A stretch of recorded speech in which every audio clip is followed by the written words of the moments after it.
ក្នុងអំឡុងពេលដ៏គ្រោះថ្នាក់នោះមុនពេលដែលគ្រប់គ្នាដឹងខ្លួនទាន់មានឡានមួយគ្រឿងទៀតបានបើកមកជិតផ្ទះវីឡានោះលីណាបានដើរទៅខាងក្រៅជាមួយកូនស្រីរបស់គាត់នៅទីនោះមានខ្មាន់កាំភ្លើងជាច្រើនអ្នកកំពុងតែរង់ចាំអ្នកដឹកនាំពួកគេគឺជាបុរសចំណាស់ម្នាក់ដែលមានពុកចង្ការសប្លែកពីគេលីណាស្គាល់គាត់ច្បាស់ណាស់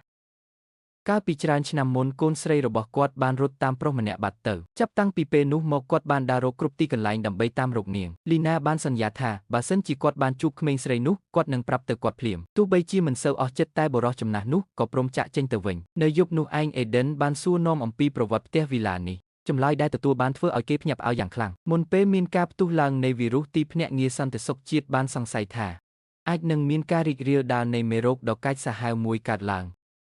ដើម្បីការពារជំរកសុវត្ថិភាពរាប់ពាន់កន្លែងត្រូវបានលួចសាងសង់ដោយសម្ងាត់នៅតាមតំបន់ដាច់ស្រយាលនានាហើយវីឡានេះក៏ជាកន្លែងមួយក្នុងចំណោមនោះដែរឮបែបនេះអេដិនមានអារម្មណ៍ថាខកចិត្តយ៉ាងខ្លាំងបើអាជ្ញាធរដឹងមុនថាមានរឿងបែបនេះកុំអីអាចជួយជីវិតមនុស្សបានច្រើនជាងនេះបាត់ទៅហើយលីណាបានអន់ក្បាលចុះការពិតទៅរឿងនេះវាតាក់ទងនឹងរឿងផ្ទាល់ខ្លួនទៅវិញទេទាំងជីមនិងប្អូនស្រីគឺកើតមកមានជំងឺបេះដូងធ្ងន់ធ្ងរដូចគ្នាឪពុករបស់ជីមគឺជាអ្នកជីវវិទូនិងជាអ្នកស្រាវជ្រាវដំបូងគេតែបានសិក្សាពីវីរុសនេះ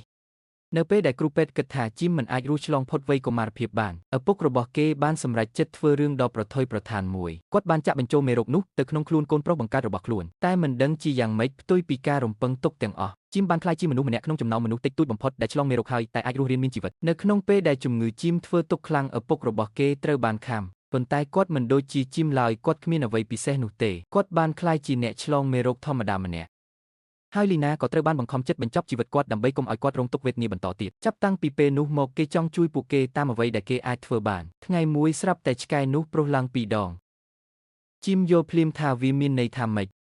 គេក៏ប្រញាប់រត់ទៅចាក់សោកខ្លួនឯងនៅក្នុងបន្ទប់ឃុំឃាំងភ្លាមមិនយូរប៉ុន្មានសំឡេងស្រែកដ៏ឈឺចាប់ក៏បានបន្លឺឡើងពីក្រោយទ្វារនោះលីណាបានត្រឹមតែឈរនៅខាងក្រៅទាំងមិនអាចជួយអ្វីបានអេដិនបានដើរមកជិតគាត់យ៉ាងស្ងៀមស្ងាត់ហើយជួយយាមជំនួសវិញ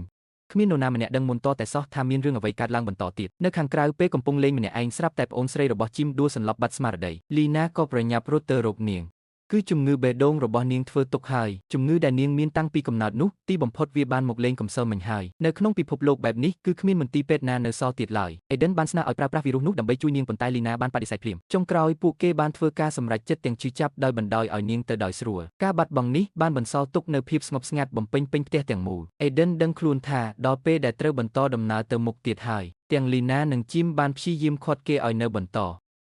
ប៉ុន្តែគេនៅតែត្រូវទៅតាមរកប្រពន្ធរបស់គេដែរដូច្នេះគេក៏សម្រេចចិត្តចាក់ចេញទៅពេលដែលសមាជិកគ្រួសារ2នាក់បានបាត់បង់ទៅផ្ទះវីឡានេះក៏ប្រែជាស្ងាត់ជ្រងជាងមុនទៅទៀតខណៈពេលនោះនៅក្នុងព្រៃជ្រៅក្រុមបុរសពុកចង្កាសបានរកឃើញឡានមួយគ្រឿងដែលគេលាក់ទុកវាជាឡានរបស់ជេកដែលជាឡានតែមួយ